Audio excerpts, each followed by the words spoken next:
Hello hello hello hello hello hello good good morning my dear students. तो मैं हूं अमन कुमार और इसी के साथ मैं करता हूं आप सभी का स्वागत हमारे प्यारे चैनल साइंस लीजन पे, जहां पे मैं पढ़ाऊंगा आपको 9th की कंप्लीट साइंस और आपको कराऊंगा साइंस से प्यार और करूंगा आपको कॉन्सेप्ट क्लियर। तो इसी स्लोगन के साथ आज का जो टॉपिक है हमारा वो हम करेंगे शुरुआत का। हमारा टॉपिक क्या है? हमने पिछले लेक्चर में पढ़ा कि हमने ब्लड के बारे में जाना, हमने ट्रांसपोर्टेशन सिस्टम के बारे में जाना। ट्रांसपोर्टेशन सिस्टम में हमने जाना एक ऐसा सिस्टम जो कि किसी चीज को ट्रांसपोर्ट करता हो, उसे हम ट्रांसपोर्टेशन सिस्टम बोलते हैं। किस चीज को ट्रांसपोर्ट करता हो? ह्यूमन बीइंग में अगर ट्रांसपोर्टेशन सिस्टम की बात करें तो जो अब्जॉर्ब न्यूट्रिएंट्स को पूरे बॉडी में हर ऑर्गन के पास ट्रांसफर करता हो फ्रॉम कहाँ, एक जगह से, एक स्पेसिफिक जगह से, उस प्रोसेस को हम बोलते हैं ट्रांसपोर्टेशन। ह्यूमन बॉडी में कौन करता है ऐसा ट्रांसपोर्टेशन का प्रोसेस? तो ह्यूमन बॉडी में ट्रांसपोर्टेशन सिस्टम को बोला जाता है सर्कुलेटरी सिस्टम। सर्कुलेटरी सिस्टम का मतलब क्या? सर्कुलेट करना। किसे सर्कुलेट करना? एब्जॉर्ब न्यूट्रिएंट को पूरे बॉडी में यानी पूरे ऑर्गन में सर्कुलेट करना। कैसे सर्कुलेट करना? तो तीन कंपोनेंट्स की मदद से सर्कुलेट करना। सर्कुलेटरी सिस्टम तीन चीजों से मिलकर बना है। पहला ब्लड, जिसमें एब्जॉर्ब न्यूट्रिएंट्स या फिर ऑक्सीजन ये सब होगा।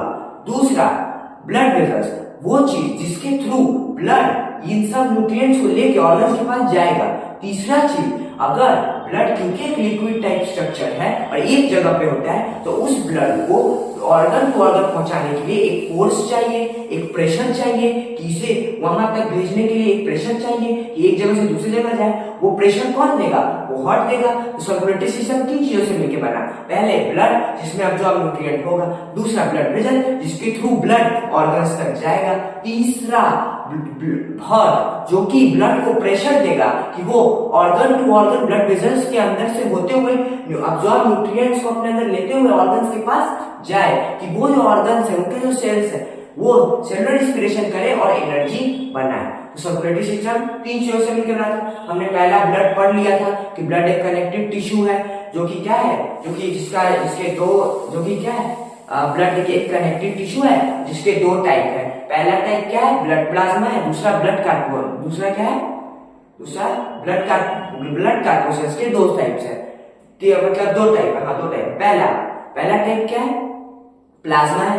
दूसरा टाइप क्या है? ब्लड कार्पोसेल्स है। पहला टाइप प्लाज्मा है जो कि लिक्विड टाइप स्ट्रक्चर है, जो कलरलेस होता है और जितना ब्लड में वेस्ट मटेरियल होता है उसको स्टोर करके रखता है अपने अंदर, ठीक, कि बॉडी में सर्कुलेट ना हो जाए और सेल्स को डैमेज ना करे। दूसरा ब्लड कार्पोसेल्स। ब्लड कार्पोसेल्स के तीन टाइप होते हैं, डब्ल्यूबीसी, आरबीसी, प्लेटलेट्स। आरबीसी का काम क्या है कि RBC red in blood cell है, दिखने में रेड होता है क्योंकि उसके अंदर हेमोग्लोबिन होता है और उसी हेमोग्लोबिन के दौरान हम पढ़ चुके रिस्पिरेशन में कि ऑक्सीजन पूरे बॉडी में सर्कुलेट होता है तेजी से, रफ्तार से जल्दी कम समय में पहुंचता है। दूसरा डब्ल्यूबीसी मैंने आपको बताया था क्या है? हमारा इम्यून सिस्टम बनाता है, एंटीबॉडी है, एक प्रोटीन रिलीज करता है एंटीबॉडी का, तो ये क्या करता है? वायरसेस से लड़ता है, वायरसेस को किल करता है, हमारी बॉडी को प्रोटेक्ट करके रखता है, ठीक है, किसी भी डिजीज से।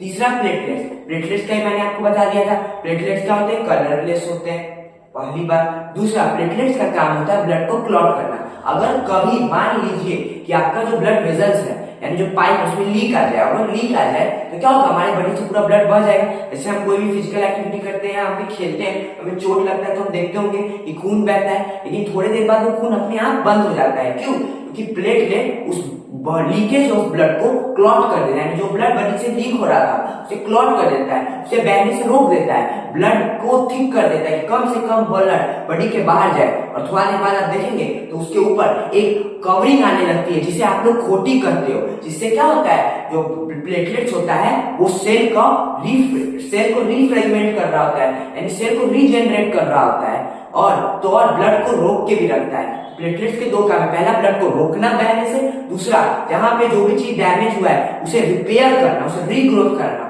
उसे क्या करना? रिपेयर करना, रीग्रोथ करना और रीफ्रेगमेंट करवाना, ठीक है। इतना चीज हम पढ़ चुके थे। अब हमें पढ़ना है ब्लड वेसल्स के बारे में। ब्लड वेसल्स का क्या रोल है हमारे बॉडी में और क्यों सर्कुलेटरी सिस्टम में ब्लड वेसल्स को भी रखा गया और ब्लड वेसल सर्कुलेटरी सिस्टम को क्या रोल निभाते हैं। तो आइए उसके साथ जानते हैं। सबसे पहले ब्लड वेसल्स के बारे में जानते हैं। इट इज अ ट्यूब या pipe through which blood is transportation heart to organ and organ to heart. Blood vessels क्या है? आपने सबने देखा होगा, जैसे आप सपोज करिए कि आपके घर में पानी आता है, सबके घर में पानी आता है, तो आपने देखा होगा पानी जो है वो किस चीज के अंदर होते हुए आता है? पाइप के अंदर होते। पानी भी एक लिक्विड स्ट्रक्चर है, ब्लड भी एक लिक्विड स्ट्रक्चर है। अब सोच के देखिए पानी कैसे आता है आपके घरों में, किसी के भी घरों में पानी जो है वो कैसे आता है? ब्लड के थ्रू, मतलब सॉरी, पानी कैसे आता है? पाइप के थ्रू आता है। किसी के भी घर में जो पानी आता है वो पाइप के थ्रू आता है। तो वैसे ही ब्लड भी क्योंकि लिक्विड स्ट्रक्चर है, पूरे बॉडी में फैल ना जाए, इसके अंदर ब्लड को भी सेपरेट रखने के लिए, अच्छे से रखने के लिए वो भी एक पाइप के थ्रू आता है, जिसे हम लोग ब्लड वेजल्स करते हैं। ब्लड वेजल्स का काम क्या है? अब यहाँ पे देखिए तो ट्यूब या पाइप, ये ट्यूब या पाइप है through which blood is transport into heart to organ and organ to heart. ये एक क्या है? पाइप है। जैसे आपके घर में पानी पाइप के थ्रू होते हुए आता है, वैसे बॉडी के अंदर जो ब्लड है वो ऑर्गन टू हार्ट, यानी ऑर्गन से हार्ट तक या हार्ट से ऑर्गन तक जो है इसी पाइप के थ्रू होते हुए आता है। यानी ब्लड वेजल्स वो चीज है जिसके थ्रू होते हुए हमारा ब्लड बॉडी के अंदर ट्रांसपोर्ट करता है। ये पाइप है जिसके अंदर ब्लड होता है और ब्लड ट्रांसपोर्ट करता है। अब ब्लड वेजल्स होते हैं 3 टाइप के। कौन कौन से? There are 3 types of blood vessels. पहला आर्टरी, दूसरा वेन, तीसरा कैपिलरी। आइए जानते हैं तीनों के बारे में डिटेल में। सबसे पहले आर्टरी। आर्टरी जो होता है take away blood from heart to other part of the body. अब देखिए होता क्या है कि ब्लड वेजल्स 3 चीजों से मिलकर बने हैं। ब्लड वेजल्स का काम क्या है? ब्लड को लेके जाना, ब्लड को लेके जाना, या जिसके अंदर होते हुए ब्लड जाए, इसका काम क्या है? ये पाथवे है ब्लड के लिए, जिसके थ्रू होते हुए ब्लड जाएगा ऑर्गन्स के पास।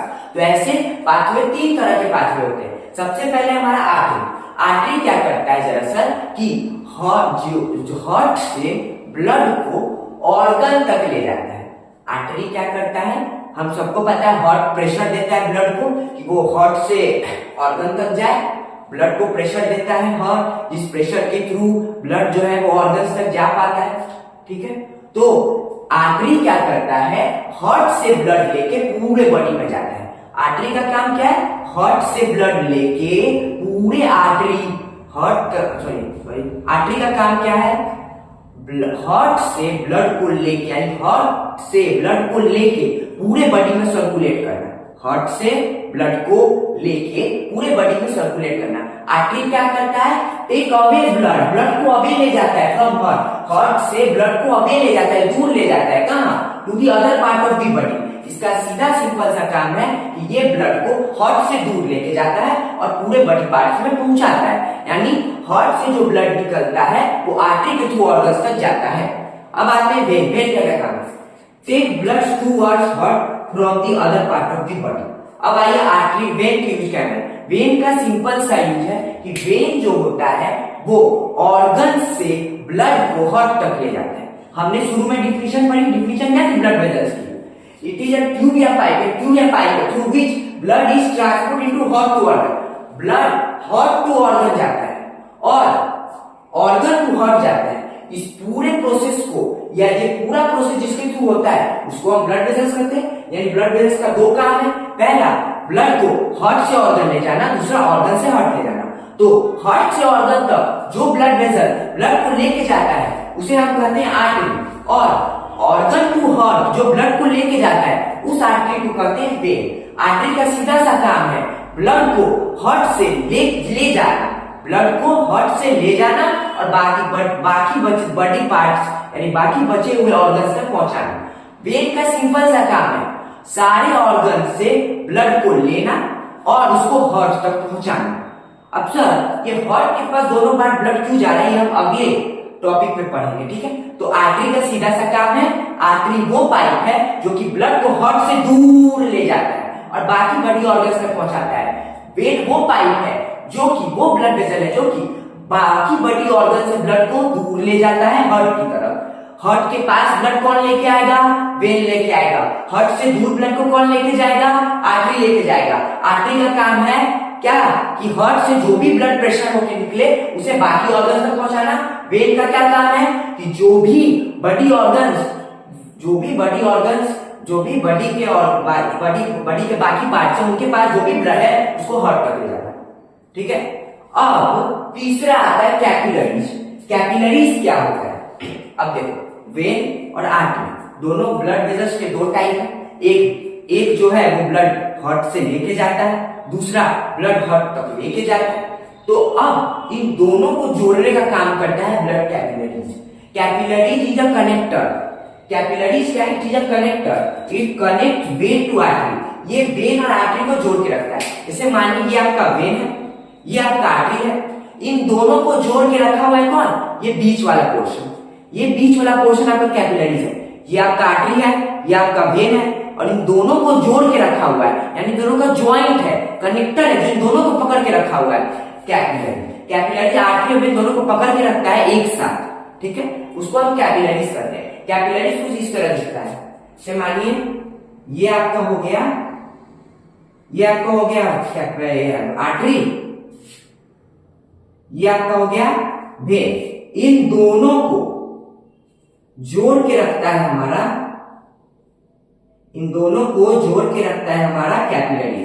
ये हो गया आपका आर्टरी, ये हो गया आपका वेन, इन दोनों को जोड़ के रखता है हमारा कैपिलरी। ठीक है, कैपिलरी का सीधा काम है इन दोनों को जोड़ के रखता है। अब सर एक बात बताइए कि आर्टरी और वेन तो आपने समझा दिया, लेकिन ये ब्लड, ये जो आर्टरी है वो ब्लड को हार्ट से दूर क्यों लेके जाता है, और ये जो वेन है वो ब्लड को हार्ट के पास क्यों लेके जाता है, ये समझिए। तो देखिए होता क्या है, हार्ट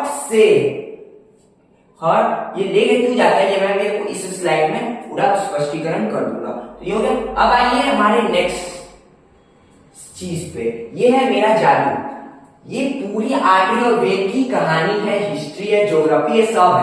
अगर इसमें आर्टरी और वेन के बारे में सारी डिटेल दे दी गई है, जो कि आपको क्लास 10 में पढ़ना है। इससे ज्यादा डिटेल आपको आर्टरी और वेन के बारे में नहीं पढ़ना। तो आइए एक बार इसको पढ़ लेते हैं, इसे आप नोट कर लीजिएगा और याद कर लीजिएगा। इसके बाहर से एक पॉइंट नहीं आएगा वेन कैपिलरीज के ऊपर से। ठीक है, तो आइए सबसे पहले आर्टरी क्या है? Carry blood away from heart. Artery का काम हम जान चुके हैं। आर्टरी का काम क्या है? ब्लड को हार्ट से दूर लेके जाना। ठीक है। When carry blood towards heart. When का भी यूज हम जान चुके हैं, ब्लड को हार्ट के पास लेके जाना। ठीक है, ब्लड को हार्ट के पास लेके जाना। Capillaries link artery to vein. Capillary का सिंपल सा काम है वेन आर्टरी को जोड़ना। ठीक है। अब दूसरा point, outer coat is thin, middle coat is thick. Artery का जो होता है वो आउटर कोट थिक होता है, यानी बाहरी जो लेयर होती है उसकी वो थिक होती है, थिन होती है, पतली। और उसका जो मिडिल कोट होता है, बीच का जो हिस्सा होता है वो थिक होता है, मोटा होता है। वेन में बिल्कुल उल्टा है, outer coat is thick. Vein में जो आउटर कोट होता है वो थिक होता है, और मिडिल कोट जो होता है वो थिन होता है।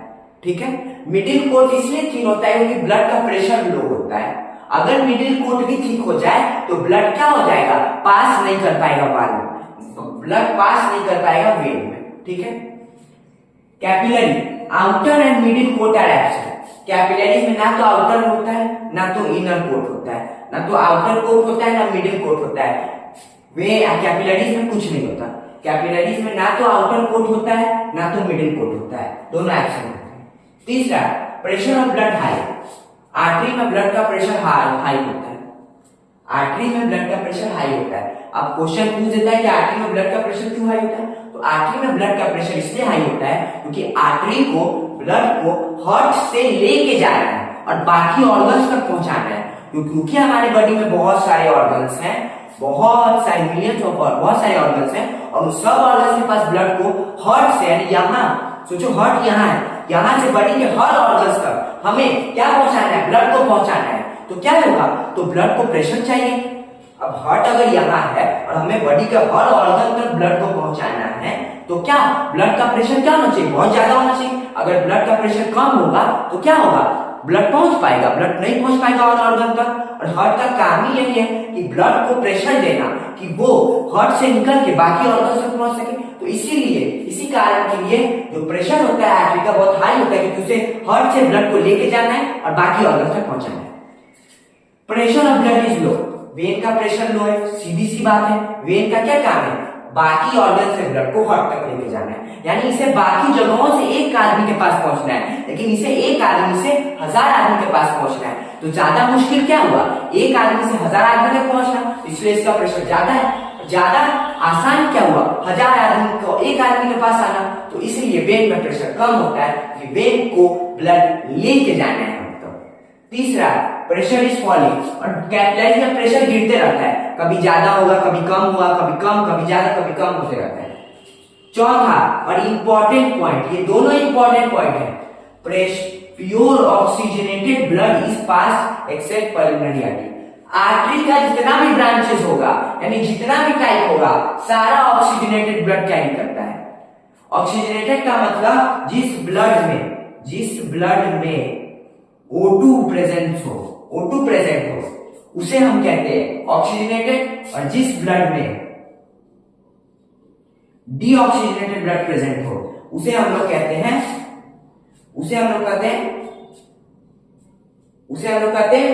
Deoxygenated blood. जिस ब्लड में ऑक्सीजन प्रेजेंट हो उसे हम लोग कहते हैं ऑक्सीजनेटेड ब्लड। जिस ब्लड में कार्बन डाइऑक्साइड प्रेजेंट हो उस ब्लड को हम कहते हैं deoxygenated blood.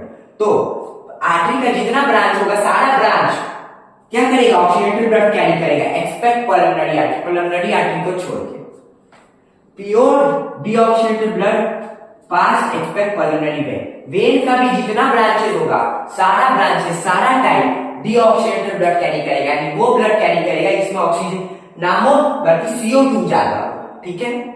Accept pulmonary vein को छोड़ के, पल्मोनरी वेन जो होता है वो ऑक्सीजनेटेड ब्लड कैरी करता है, ठीक। तीसरा, फर्स्ट पार्ट ऑफ कैपिलरी का जो पहला पार्ट होता है वो कंटेन करता है ऑक्सीजनेटेड ब्लड, यानी पहला पार्ट जो होता है वो ऑक्सीजनेटेड ब्लड कैरी करता है, और दूसरा पार्ट जो होता है वो डीऑक्सीजनेटेड ब्लड कैरी करता है। क्योंकि हमको पता है कि कैपिलरी जो है वो कनेक्टर है आर्टरी और वेन के बीच में, तो पहला पार्ट आर्टरी है, तो सीधी सी बात है, अगर पहला पार्ट आर्टरी है तो क्या होगा, ऑक्सीजनेटेड होगा। दूसरा पार्ट क्या है, वेन है, तो क्या होगा, डीऑक्सीजनेटेड होगा। अंतिम, semilunar valves are absent. Artery में वॉल्व्स नहीं होते, क्योंकि वॉल्व्स का काम होता है ब्लड का बैक फ्लो रोकना, क्योंकि आर्टरी के पास बहुत ज्यादा प्रेशर है तो उसका कभी बैक फ्लो होगा ही नहीं, तो इसलिए उसमें सेमीलुनर वॉल्व नहीं होता। वेन में semilunar valves present to prevent back flow of blood. अब क्योंकि वेन में ब्लड का प्रेशर बहुत लो है, तो हो सकता है कभी ब्लड मान लो जा रहा है, उसका प्रेशर कम है, कभी अगर ब्लड का प्रेशर कम होने के कारण वो रिटर्न होने लगा, यानी वापस आने लगा, तो उसे वापस आने से रोकना है। तो इसीलिए वापस आने से उसे रोका जा सके, इसलिए वेन में वाल्व प्रेजेंट होता है, semilunar valves are present to prevent back flow of the blood. तीसरा, सेमीलुनर वाल्व्स आर एब्सेंट। अब भाई कैपिलरीज को तो कोई मतलब ही नहीं, तो भाई दोनों को जोड़ के रखा, उसका कोई काम नहीं, तो वाल्व रख के क्या करेगा। तो यही मेरे हिसाब से ये पूरे पॉइंट है, आप इसे एक बार अच्छे से नोट कर लीजिए, फिर हम आगे बढ़ते हैं जल्दी से। तो आइए अब हम सबसे पहले हम आगे बढ़ने से पहले वॉल्व्स के बारे में जानते हैं कि वॉल्व्स क्या होते हैं। अब सेमीलुनर वॉल्व के बाद आर्टरी में नहीं होता, वेन में होता है, ये हमने जाना। भाई वॉल्व के बारे में जानते हैं, वॉल्व्स के बारे में।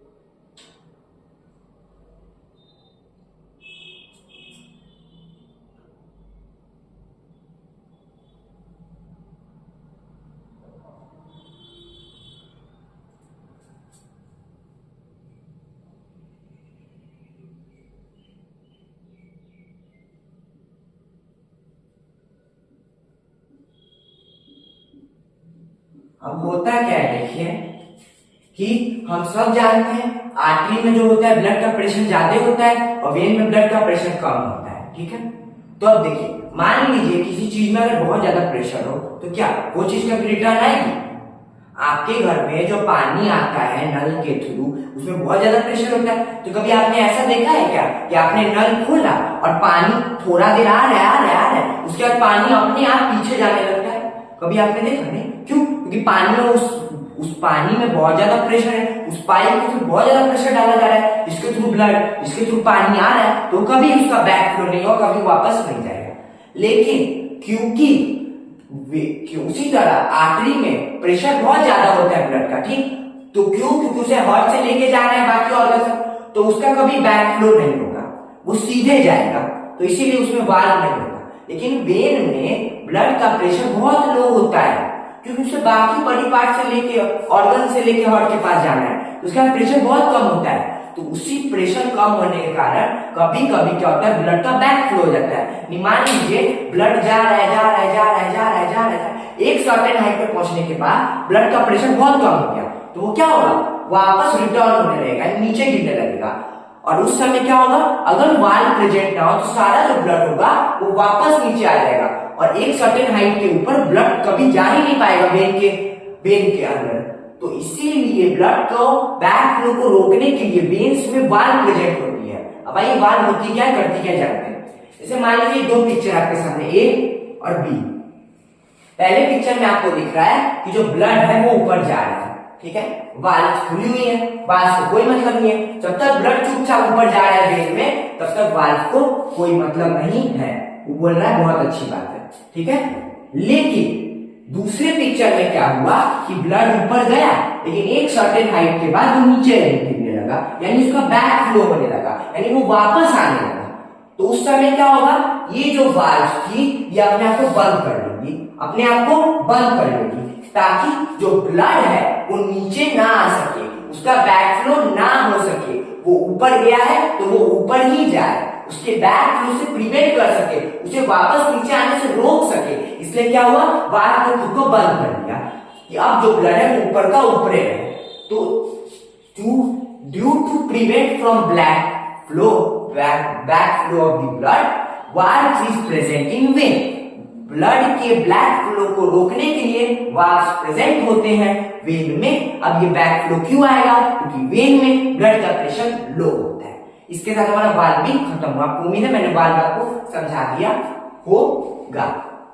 और अब हम बढ़ेंगे इसी के साथ हमारे नेक्स्ट टॉपिक। अगर आप इसे जल्दी से नोट कर लीजिए 2 डायग्राम को। तो आपने वाल्व का जो मैंने डायग्राम बनाया था उसने लिख लिया।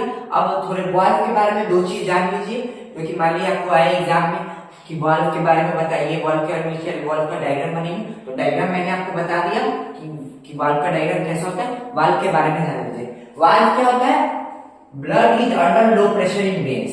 वेन्स के अंदर ब्लड का प्रेशर जो होता है वो लो होता है। क्यों, क्योंकि वेन को ब्लड लेके हार्ट तक जाना है बाकी ऑर्गन से, इसलिए उसके अंदर प्रेशर कम होता है, ठीक है। दूसरा, prevent back flow of the blood, क्योंकि उसके अंदर ब्लड का प्रेशर कम रहता है तो उसके अंदर ब्लड का बैक फ्लो हो सकता है, यानी ब्लड जो वापस रिटर्न हो सकता है वेन में, इसलिए वहां पे वाल्व प्रेजेंट होता है। वाल्व का क्या काम है, ब्लड की ब्लैक फ्लो को रोकना, ब्लड के बैक फ्लो को रोकना, prevent back flow of the blood, blood के बैक फ्लो को रोकना वाल्व का काम है। और वाल्व यही करते हैं वेन में प्रेजेंट होके कि ब्लड का बैक फ्लो रोकते हैं, ताकि ब्लड जो है वो वेन के थ्रू हार्ट तक कंटिन्यूअसली पहुंचे, जल्दी से जल्दी लगातार पहुंचे।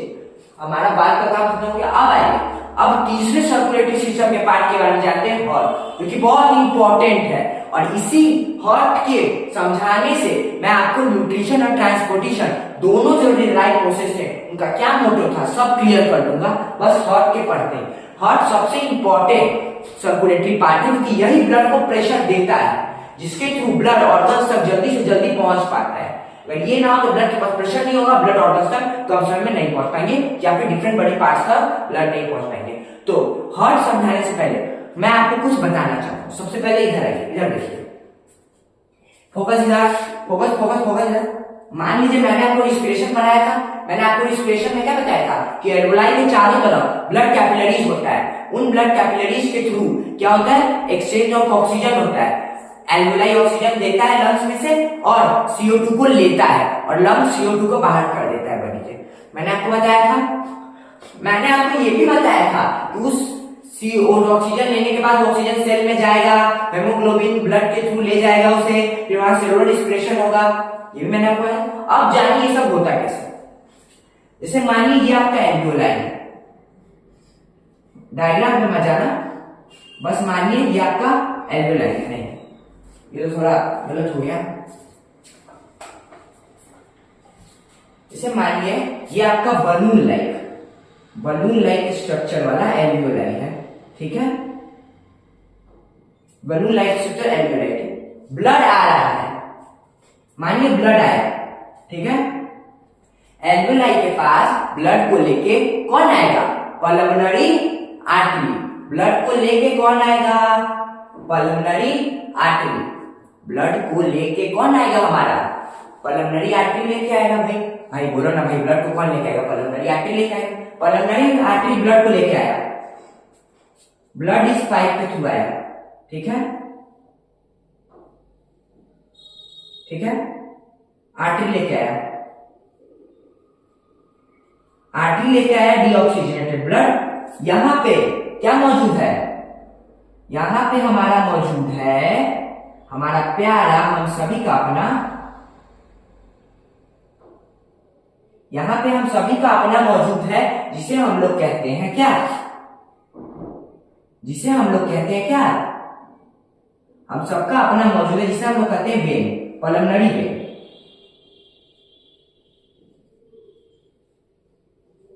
अब कहानी समझिए, बहुत प्यारी कहानी समझिए। देखिए हम सब जानते हैं कि कैपिलरी जो होता है वो क्या करता है? आर्टरी और वेन को कनेक्ट करके रखता है, ठीक है।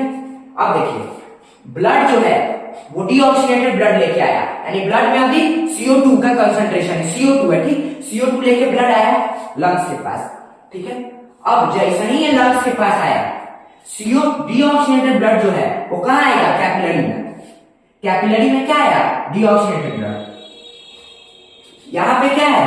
ऑक्सीजन और CO2, ऑक्सीजन और CO2। अब होगा क्या कि इस CO2 ऑक्सीजन का जो कंसंट्रेशन है, मतलब जो अमाउंट है वो ज्यादा है एल्वियोलाई के पास लंग्स में, और ब्लड में कम है, तो डिफ्यूजन का प्रोसेस होगा। डिफ्यूजन के प्रोसेस से ऑक्सीजन जो है वो ब्लड में आ गया, ऑक्सीजन जो है वो ब्लड में आ गया। और अब ये जो ब्लड है ये डीऑक्सीजनेटेड नहीं रहा, अब ये जो ब्लड है हमारा ये ऑक्सीजनेटेड हो गया। अब ये जो ब्लड है ये ऑक्सीजनेटेड हो गया, पहले डीऑक्सीजनेटेड था, मगर यहाँ डिफ्यूजन का प्रोसेस हुआ और सारा का सारा जो ऑक्सीजन है वो कहां आ गया? ब्लड में आ गया। और सारा का सारा जो CO2 था, कार्बन डाइऑक्साइड ब्लड में मौजूद था, वो क्या होगा? लंग्स में कार्बन डाइऑक्साइड का अमाउंट कम है और ब्लड के पास इस पॉइंट पे ज्यादा है, तो डिफ्यूजन का प्रोसेस होगा। सारा का सारा जो CO2 है वो ब्लड से कहां चला जाएगा? लंग्स में। तो सारा का सारा जो CO2 है वो मेरा, सारा का सारा जो मेरा CO2 है वो कहां गया? लंग्स में पहुंच गया। किस प्रोसेस के थ्रू? डिफ्यूजन के प्रोसेस के थ्रू। और अब यहां पे ये ब्लड बन गया ऑक्सीजनेटेड, और अब ये ऑक्सीजनेटेड ब्लड कहां चला जाएगा? ये ऑक्सीजनेटेड ब्लड चला जाएगा पल्मोनरी आर्टरी के पास, यानी अब पल्मोनरी आर्टरी के पास क्या आ गया? Oxygenated blood. और अब आप बोलोगे सर ये जो ब्लड का ट्रांसपोर्ट हुआ ये कैसे हुआ? यहाँ तो कैपिलरी है, तो मैंने आपको एक पॉइंट लिखाया था कि कैपिलरीज का आउटर और मिडिल थिक होता ही नहीं है, लेयर होता ही नहीं है, मिस आउट है। आर्टरी के पास, सॉरी कैपिलरी के पास कोई बॉल नहीं होता, एकदम वो खाली होता, कोई बॉल नहीं होता। तो जो कि कोई बॉल नहीं होता तो कोई दीवार नहीं होती, तो इजीली ऑक्सीजन और कार्बन डाइऑक्साइड का एक्सचेंज हो पाता है। और इसी एक्सचेंज के बाद पल्मोनरी वेन के पास ऑक्सीजनेटेड ब्लड आता है और आर्टरी के पास डीऑक्सीजनेटेड ब्लड आता है। मैंने आपको पूरा प्रोसेस बताया। अभी आपको प्रोसेस समझ में नहीं आएगा, अभी आपको प्रोसेस समझ में नहीं आएगा। अब ये प्रोसेस मैंने आपको इसलिए बताया, जब मैं यहां पर आऊं तो आपको आसानी हो सके। अब आइए हम जानते हैं सर्कुलेटरी सिस्टम को ह्यूमन बीइंग में सर्कुलेटरी सिस्टम होता कैसे उसको जानते हैं, ठीक है। अब मैंने आपको बता दिया कि ऑक्सीजनेटेड ब्लड कैसे बना, आर्टरी के पास पल्मोनरी आर्टरी, पल्मोनरी वेन के पास ऑक्सीजनेटेड ब्लड कैसे आया। अभी ऑक्सीजनेटेड ब्लड कहां जाएगा? बॉडी ऑर्गन्स में, वहां से ब्लड डिस्पिरेशन होगा, एनर्जी बनेगा, ठीक है। अब आइए जानते हैं। सबसे पहले ये आपका बॉडी ऑर्गन, इसने किया सेलुलर रिस्पिरेशन, इसने किया सेलुलर रिस्पिरेशन, इसने किया क्या? Cellular respiration. सेवन इसने सेलुलर रेस्पिरेशन किया तो क्या क्या बनेगा, CO2 बनेगा, एनर्जी बनेगा, वाटर बनेगा। यहाँ पे हमारा काम CO2 से है, यहाँ पे क्या बना, CO2 बना। जैसे ही बॉडी ऑर्गन में CO2 बना, जैसे ही बॉडी ऑर्गन में CO2 बना, अब जो ब्लड बॉडी ऑर्गन है इसमें CO2 का कंसंट्रेशन ज्यादा है, तो जो ब्लड है उसमें CO2 का अमाउंट ज्यादा है, तो अब जो बॉडी ऑर्गन से ब्लड निकलेगा वो कैसा ब्लड होगा, डीऑक्सीजनेटेड। अरे भाई बॉडी ऑर्गन ने सेलुलर रेस्पिरेशन किया, सेलुलर रेस्पिरेशन के बाद CO2 बना, तो अब जो CO2 है वो बॉडी ऑर्गन के ब्लड में है, तो अब जो ब्लड बॉडी ऑर्गन से पास होगा वो कैसा होगा, डीऑक्सीजनेटेड होगा ना भाई। CO2 है, यहाँ पे CO2 बना है, CO2 का कंसंट्रेशन ज्यादा है, तो ब्लड कैसा होगा, डीऑक्सीजनेटेड। बॉडी ऑर्गन से निकला डीऑक्सीजनेटेड ब्लड, बॉडी ऑर्गन से निकला डीऑक्सीजनेटेड ब्लड। जैसे ही बॉडी ऑर्गन से डीऑक्सीजनेटेड ब्लड निकला, main vein, vena cava, vena cava, कौन वेना कावा, सुपीरियर इंफीरियर, दो प्रकार के वेना कावा होते हैं, तीन प्रकार के होते हैं, इंफीरियर, सुपीरियर और कोरिनरी। इंफीरियर और सुपीरियर और इंफीरियर वेना कावा जो होते हैं वो डीऑक्सीजनेटेड ब्लड को बॉडी ऑर्गन से हार्ट तक ले जाते हैं, बॉडी को हार्ट तक ले जाते हैं। कौन से डीऑक्सीजनेटेड ब्लड, ये सुपीरियर वेना कावा अपर बॉडी से डीऑक्सीजनेटेड ब्लड लेके जाता है, और जो इंफीरियर वेना कावा होता है वो लोअर बॉडी से डीऑक्सीजनेटेड ब्लड लेके जाता है। क्यों बॉडी ऑर्गन से लेके जाता है, क्योंकि भाई सेलुलर रेस्पिरेशन की प्रोसेस हुई, CO2 बना, अब वो CO2 ब्लड में है तो ब्लड कैसा हो गया, डीऑक्सीजनेटेड। तो वेना कावा ब्लड को लेके जाएगा जाएगा जाएगा लेके लेके लेके लेके कहां, राइट एट्रियम में। हमारे हार्ट में 4 चैम्बर होते हैं, सबसे पहले जानते हैं, right atrium, right ventricle, left atrium, right atrium. Upper chamber को हम लोग बोलते हैं एट्रियम और लोअर चैम्बर को हम लोग बोलते हैं वेंट्रिकल्स, ठीक है। तो ये डीऑक्सीजनेटेड ब्लड पहुंचा सबसे पहले राइट एट्रियम में। ये वॉल्व है, ये जो आपको मैं गेट दिखा रहा हूं ये वॉल्व है, इन वॉल्व का नाम आपको याद नहीं करने से मैंने नहीं लिखा है, ये वॉल्व है। डीऑक्सीजनेटेड ब्लड इस वॉल्व के थ्रू राइट एट्रियम में घुसा, ठीक है। राइट एट्रियम में ब्लड जैसे ही घुसा, अब राइट एट्रियम से जाएगा राइट वेंट्रिकल्स में, लेकिन राइट वेंट्रिकल्स में जाने से पहले यहां से फिर एक वॉल्व मिलेगा, फिर इसे वॉल्व मिलेगा, जिस वॉल्व को हम लोग कहेंगे, जिस वॉल को हम लोग कहेंगे, जिस वॉल को हम लोग कहेंगे ट्राइकस्पेड, ट्राइकस्पेड वॉल, यह ट्राइकस्पेड वॉल, ट्राइकस्पेड वॉल है। जैसे मान लीजिए कि कभी ब्लड इसके अंदर आया तो ब्लड जो है वो सर्टेन अमाउंट तक ही राइट वेंट्रिकल तक पहुंचेगा, जैसे ही राइट वेंट्रिकल में ब्लड भरेगा वैसे ये क्या होगा, वॉल अपने आप को बंद कर लेगा कि एक इस चेंबर में, इस पार्ट में ब्लड का ओवरफ्लो ना हो। ब्लड का ओवरफ्लो को प्रिवेंट करने के लिए ट्राइकस्पेड वॉल्व और बाइकस्पेड वॉल्व होता है कि ये जो सर्कुलेटरी सिस्टम का टाइमिंग सेकेंडों भर में चल रहा है, लगातार चल रहा है, तो हार्ट को टाइम मिले तो वो यहाँ से ब्लड को भेज सके, इसलिए यहाँ पे वॉल्व होता है। राइट वेंट्रिकल्स डीऑक्सीजनेटेड ब्लड को पल्मोनरी आर्टरी के थ्रू भेजेगा। मैंने आपको क्या बताया था, सारी आर्टरी ऑक्सीजनेटेड ब्लड कैरी करती है, लेकिन pulmonary artery deoxygenated blood carry करती है, पल्मोनरी आर्टरी डीऑक्सीजनेटेड ब्लड करती है। अब यहाँ पे सुनिए पॉइंट, सब स्टोरी, ये कहानी अब आपको समझ में आएगी। पल्मोनरी आर्टरी लेके पहुंचा डीऑक्सीजनेटेड ब्लड लंग्स के पास, पल्मोनरी आर्टरी डीऑक्सीजनेटेड ब्लड लेके पहुंचा लंग्स के पास, पल्मोनरी आर्टरी पहुंचा डीऑक्सीजनेटेड ब्लड लंग्स के पास। जैसे ही लंग्स के पास डीऑक्सीजनेटेड ब्लड आया, वैसे ही यहाँ पे कैपिलरी था एल्वुलाई के पास, एल्वुलाई का है लंग्स में एल्वुलाई था, डीऑक्सीजनेटेड ब्लड आया, डीऑक्सीजनेटेड ब्लड पल्मोनरी आर्टरी से कैपिलरी में आया। जैसे ही कैपिलरी में आया तो एल्वुलाई यानी जो लंग्स में है उसमें ऑक्सीजन का अमाउंट ज्यादा था, तो डिफ्यूजन का प्रोसेस हुआ, ऑक्सीजन जो है वो ब्लड में आया, ठीक है। फिर उसी टाइम पे ब्लड में CO2 का अमाउंट ज्यादा था, तो फिर डिफ्यूजन का प्रोसेस हुआ, लंग्स में अमाउंट कम था, तो हायर कंसंट्रेशन से जो CO2 है वो ब्लड से कहा गया लंग्स में, और लंग्स से वो कहा बॉडी के बाहर आ गया CO2, और यहाँ पे ऑक्सीजन आने की वजह से ये जो ब्लड था कैपिलरी में क्या बन गया, ऑक्सीजनेटेड। और अब ये oxygenated blood, further oxygenated blood transfer हो गया था पल्मोनरी वेन में, पल्मोनरी वेन में। हम सामने पढ़ा था कि कैपिलरी का जो फर्स्ट पार्ट होता है वो आर्टरी होता है, सेकेंड पार्ट वेन होता है, ठीक है। और कैपिलरी जो होता है उसमें वॉल नहीं होता, तो इसलिए यहाँ पे डिफ्यूजन का प्रोसेस होता है। अब आइए यहाँ पे कहानी समझिए। अब यहाँ से पल्मोनरी वेन, यहाँ से पल्मोनरी वेन ऑक्सीजनेटेड ब्लड को लेके आएगा, यानी लंग्स में ब्लड शुद्ध हो गया।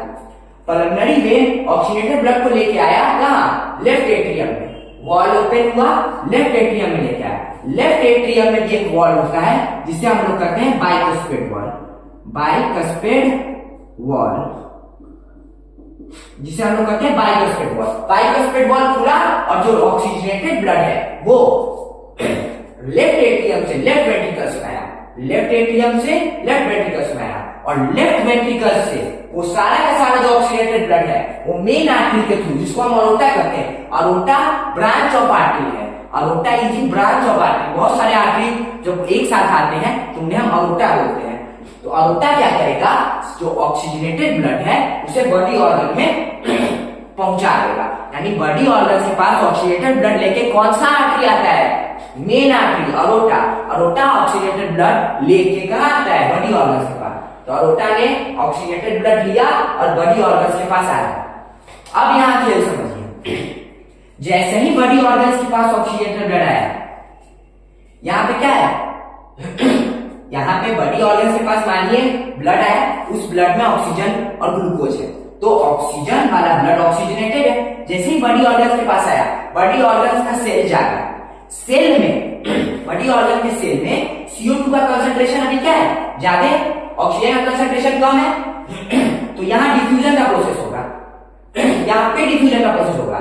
यहाँ जो ऑक्सीजनेटेड ब्लड है उसमें से सारा का सारा ऑक्सीजन बॉडी के पास पहुंच जाएगा, और ग्लूकोज, क्यों कि बॉडी में ऑक्सीजन का कंसंट्रेशन कम है, तो डिफ्यूजन के प्रोसेस से जो ब्लड के थ्रू, जो ब्लड में ऑक्सीजन है और सारा का सारा ऑक्सीजन हायर कंसंट्रेशन से लोअर कंसंट्रेशन में जाएगा, यानी इस ब्लड के पास जितना भी ऑक्सीजन है उसका बॉडी ऑर्गन के पास पहुंच जाएगा। और बॉडी ऑर्गन के पास क्योंकि CO2 का अमाउंट ज्यादा है, क्यों, क्योंकि उसे सेलुलर रेस्पिरेशन किया है और CO2 बना है, तो बॉडी ऑर्गन से सारा का सारा CO2 जो है वो कहां चला जाएगा, ब्लड में आ जाएगा, हायर कंसंट्रेशन से लोअर कंसंट्रेशन की तरफ, लोअर कंसंट्रेशन, हाँ हायर कंसंट्रेशन लोअर कंसंट्रेशन की तरफ।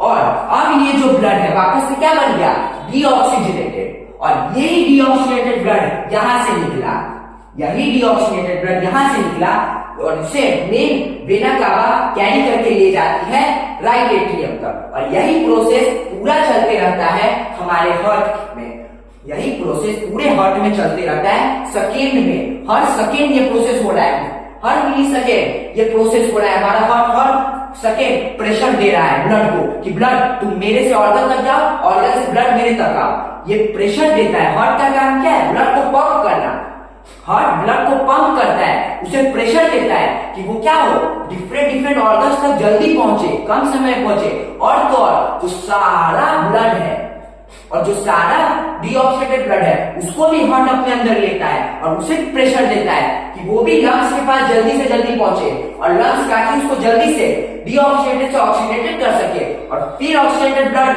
हार्ट लेता है, फिर प्रेशर मारता है कि सारा का सारा ऑक्सीडेटेड ब्लड जल्दी से जल्दी बॉडी ऑर्गन्स के पास पहुंचे, कि वो जल्दी जल्दी सेलुलर रेस्पिरेशन करे। और इसी पूरे प्रोसेस को हम लोग सर्कुलेटरी सिस्टम बोलते हैं, और इस पूरे प्रोसेस को हम लोग सर्कुलेशन बोलते हैं ऑफ ब्लड। अब समझिए, दो तरह के सर्कुलेशन होते हैं। सबसे पहला सर्कुलेशन होता है पल्मोनरी सर्कुलेशन। पल्मोनरी वर्ड आप याद रख लीजिए आज के बाद कि पल्मोनरी वर्ड जो होता है वो रेस्पिरेटरी सिस्टम के लिए यूज किया जाता है, लंग्स के लिए खास करके यूज किया जाता है। Pulmonary word is used for lungs. अगर आप पल्मोनरी आर्टरी को देखें या पल्मोनरी वेन को देखें, दोनों लंग्स से जुड़े हुए हैं। पल्मोनरी आर्टरी भी लंग्स से जुड़ा हुआ है, पल्मोनरी वेन भी लंग्स से जुड़ा हुआ है, दोनों के दोनों लंग्स से जुड़े हुए हैं। एक डीऑक्सीडेटेड ब्लड लेके जाता है, एक ऑक्सीडेटेड ब्लड लेके आता है, ठीक है। और पल्मोनरी वर्ड लंग्स के लिए ही यूज किया जाता है। तो अब याद रखिए, बॉडी ऑर्गन से हार्ट तक जो ब्लड डीऑक्सीडेटेड ब्लड गया और हार्ट से जो डीऑक्सीडेटेड ब्लड लंग्स के पास गया, इस पूरे प्रोसेस को हम बोलते हैं पल्मोनरी सर्किट। मैंने क्या बोला, बॉडी ऑर्गन से जो डीऑक्सीडेटेड ब्लड हार्ट के पास गया और हार्ट से जो डीऑक्सीडेटेड ब्लड लेके लंग्स के पास गया, इस पूरे प्रोसेस को, इस पूरे सर्कुलेशन को हम लोग पल्मोनरी सर्कुलेशन बोलते हैं, पल्मोनरी सर्किट बोलते हैं। दूसरा, लंग्स से हार्ट के पास जो ऑक्सीडेटेड ब्लड आया और हार्ट से जो ऑक्सीडेटेड ब्लड बॉडी ऑर्गन्स के पास गया, इस पूरे प्रोसेस को हम लोग सिस्टेमैटिक सर्किट बोलते हैं। मैंने क्या बोला, लंग्स से हार्ट के पास जो ब्लड आया ऑक्सीजनेटेड, और हार्ट से जो ऑक्सीजनेटेड ब्लड बॉडी ऑर्गन के पास गया उसे हम लोग बोलते हैं सिस्टमेटिक सर्कुलेशन। यानी डीऑक्सीजनेटेड ब्लड का जो सर्कुलेशन हुआ उसे आप पल्मोनरी बोल दीजिए, और ऑक्सीजनेटेड ब्लड का जो सर्कुलेशन हुआ उसे आप सिस्टमेटिक सर्किट बोल दीजिए। एक डीऑक्सीजनेटेड ब्लड का सर्कुलेशन करा रहा है, एक ऑक्सीजनेटेड ब्लड का सर्कुलेशन करा रहा है, एक पल्मोनरी है, एक सिस्टमेटिक है। उम्मीद है मैंने आपको ये बढ़िया से समझाया होगा कि कैसे ब्लड में ऑक्सीजनेटेड ब्लड आता है और कैसे डीऑक्सीजनेटेड ब्लड आता है। सोचिए, ये जो बॉडी ऑर्गन है, ये जब सेलुलर स्पेसिंग करता है तो CO2 बनाता है, और उसी टाइम पे ऑक्सीजनेटेड ब्लड लेके ब्लड आता है, और उसी टाइम पे बॉडी ऑर्गन अपना सारा का सारा CO2 उठा के ब्लड को दे देता है, और ब्लड से सारा ऑक्सीजन ले लेता है, और ब्लड को बना लेता है डीऑक्सीजनेटेड, और यही डीऑक्सीजनेटेड ब्लड फिर हार्ट के पास जाता है, फिर हार्ट लंग्स के पास भेजता है, लंग्स फिर आपके पास भेजता है, हार्ट फिर बॉडी ऑर्गन के पास भेजता है, और ये प्रोसेस लगातार चलते रहती है। और अब इसके साथ मैंने आपको पूरा का पूरा पढ़ा दिया सर्कुलेशन। अब आइए जानते हैं हार्ट के बारे में थोड़ा। Heart is made from cardiac muscles. Heart जो होता है वो कार्डियक मसल से बनके बनता है। कार्डियक मसल से क्यों बनता है? कि कार्डियक मसल जो होते हैं वो इनवॉल्यूंटरी मसल्स होते हैं। हम सबको पता है हमारे हर बॉडी पार्ट को सेकेंड मिली सेकेंड भर एनर्जी, मिली सेकेंड एनर्जी, समझिए हमारा जो हर बॉडी सेल्स है वो हर मिली सेकेंड सेलुलर रेस्पिरेशन करता है, यानी हर वक्त एनर्जी बनाते रहता है। हर वक्त एनर्जी बनाने के लिए उसको हर वक्त ऑक्सीजन ग्लूकोज चाहिए, हर वक्त ग्लूकोज ऑक्सीजन के लिए उसे हर वक्त ब्लड चाहिए, और हर वक्त ब्लड ग्लूकोज ऑक्सीजन को लेके पहुंचे, इसलिए ब्लड को प्रेशर चाहिए, और वो प्रेशर कौन देगा? हमारा हार्ट देगा। हार्ट हमेशा धड़कते रहता है, क्यों? क्योंकि ब्लड को हमेशा प्रेशर देना होता है कि वो हमेशा ऑक्सीजनेटेड और हमेशा ग्लूकोज ऑक्सीजन लेके ब्लड के पास बॉडी पार्ट के पास पहुंचे, और बॉडी पार्ट से जो वेस्ट आए उसे फिर से फिल्टर करने के लिए लंग्स भेजे। तो इसलिए हार्ट हमेशा खुद को पंप करते रहता है कि ब्लड ज्यादा से ज्यादा ऑर्गन्स के पास जाए, और ज्यादा से ज्यादा डीऑक्सीजनेटेड ब्लड मेरे पास आए कि मैं उसे फिल्टर करने के लिए लंग्स के पास भेजूं। और ये कार्डियक मसल जो होते हैं ये कभी टायर्ड नहीं होते, थकते नहीं, और ये इनवॉल्यूंटरी होते हैं, इसलिए हार्ट जो है वो कार्डियक मसल से बनता है। बाकी कोई आपके बॉडी में ऑर्गन ऐसा नहीं जो कार्डियक मसल से बना हो, सिर्फ हार्ट को छोड़ के। दूसरा, the weight of heart is 300 ग्राम। जो हार्ट का वेट होता है वो 300 ग्राम का होता है। हार्ट हमारा 300 ग्राम का होता है, ठीक है। तीसरा हार्ट के बारे में लिख लीजिए, it is fist like structure. Heart जो होता है हमारा फिस्ट लाइक स्ट्रक्चर होता है, यानी आपका जो मुक्का है, आपका अगर आप अपने अपने मुक्के को ऐसे कर लो, बंद कर लो, तो वो हार्ट के शेप का हो जाएगा। आपका जो हार्ट होता है वो फिस्ट लाइक शेप का होता है। आपका जो हार्ट होता है वो मुक्के की शेप का होता है। आपका ये बंद मुक्का, वैसे ही हार्ट इसी शेप का हार्ट भी होता है, ठीक है। तीसरा, superior vena cava. Superior vena cava carry deoxygenated blood from upper body part like head, neck, nose. मैंने जो आपको लिखा है कि मेल वेना कावा जो होते हैं वो डीऑक्सीजनेटेड ब्लड कैरी करते हैं बॉडी ऑर्गन से। तो आपके बॉडी में तो बहुत सारे ऑर्गन हैं, तो हर ऑर्गन से लेवल में बटा हुआ है। इसको अपर लेवल करते हैं, इसको मिडिल करते हैं, इसे लोअर करते हैं। तो जो अपर बॉडी पार्ट है, हेड, नोज, नेक, वहां से डीऑक्सीजनेटेड ब्लड लेके कौन आता है? वहां के ऑर्गन से सुपीरियर वेना कावा। और इंफीरियर वेना कावा जो होता है वो लोअर बॉडी पार्ट से डीऑक्सीजनेटेड ब्लड लेके हार्ट के पास पहुंचता है, कि हार्ट तो सेंटर में है, तो उसे तो हर तरफ से डीऑक्सीजनेटेड ब्लड लेना है, हर बॉडी पार्ट से लेना है, तो इसीलिए दो वेना कावा में बटा हुआ। इंफीरियर लोअर से लेके आता है, लेग, टोई, थाई सबसे, और जो अपर होता है वो हेड, नोज, टंग से लेके आता है डीऑक्सीजनेटेड ब्लड। तो यहाँ पे आपका ये पूरा का पूरा टॉपिक खत्म हुआ। अब हमें जो है थोड़ा सा पढ़ना है ये सर्कुलर हार्ट के बारे में, वो मैं आपको अगले लेक्चर में थोड़ा सा हार्ट के बारे में पढ़ाऊंगा, फिर हम लिम्फ कवर करेंगे, और साथ ही में साथ हम लोग ट्रांसपोर्टेशन इन प्लांट भी खत्म करेंगे, और आगे बढ़ेंगे हमारे नेक्स्ट लाइफ प्रोसेस जाती है एक्सक्रीशन। तब तक के लिए मुझे उम्मीद है कि मैंने आपको अच्छे से पढ़ा होगा। और एक बात याद रखिएगा, हार्ट जो है वो कभी थकता है ना, कभी रुकता नहीं है। क्यों? ये आप सब देख रहे हो कि कैसे ब्लड ऑक्सीजनेटेड हो जा रहा है और कैसे डीऑक्सीजनेटेड हो रहा है। बॉडी ऑर्गन ऑक्सीजनेटेड कर रहा है, ऑक्सीजन ले रहा है और ब्लड को डीऑक्सीजनेट कर रहा है। लंग्स ऑफ डीऑक्सीजनेटेड से ऑक्सीजनेटेड कर रहा है। ये प्रोसेस लगातार चलते रहती है, ये प्रोसेस लगातार चलते रहती है। तो हार्ट हमारा कभी रुकता नहीं है, इसलिए वो लगातार धड़कते रहता है कि हमारे बॉडी ऑर्गन्स को हर वक्त सेलुलर रेस्पिरेशन करना है। मुझे उम्मीद है मैंने आपको ये लेक्चर पूरा अच्छे से पढ़ाया होगा। तब तक के लिए टाटा बाय बाय। और मुझे उम्मीद है कि अगर मेरे से कोई गलती होगी तो आप उसे कमेंट करके जरूर बताइएगा। कि मैं अगले बार आऊं तो और उसे सुधारूं और अच्छा करूं। तब तक के लिए हो सके तो इस वीडियो को लाइक, सब्सक्राइब और शेयर कर दीजिएगा जितने से ज्यादा लोगों तक कर सके, कि मैं उन्हें भी पढ़ा सकूं, उन्हें भी साइंस से पढ़ाई करा सकूं, उनका भी कॉन्सेप्ट क्लियर कर सकूं और उनसे भी उनका भी फेवरेट टीचर बन सकूं। तब तक के लिए टाटा, बाय बाय, नमस्कार।